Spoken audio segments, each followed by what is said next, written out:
सब लोगों को सब ठीक ठाक होंगे तो मैंने ऊपर मैं बैट बॉल रेडी हूँ चलो रेड से बोल दे रेडी और तुम छक्के चक्के उड़ाने में भी एक भी छक्का नहीं उड़ा ये अगर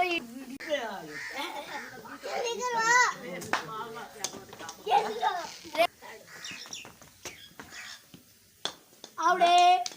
मैं बोलूँगा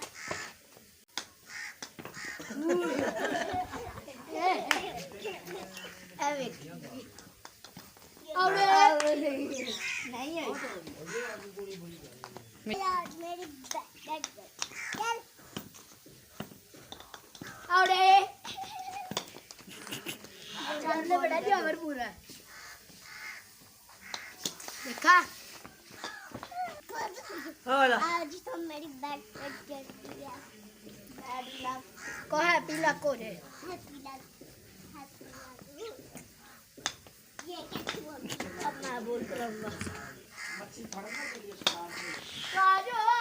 हाँ चलो यार गाइस दुआ करें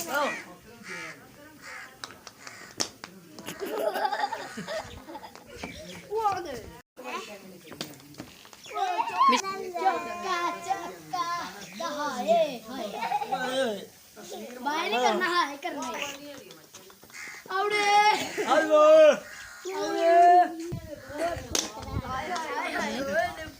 पूरी तरह हमें फिर मिलते हैं नेक्स्ट व्लॉग में बाय बाय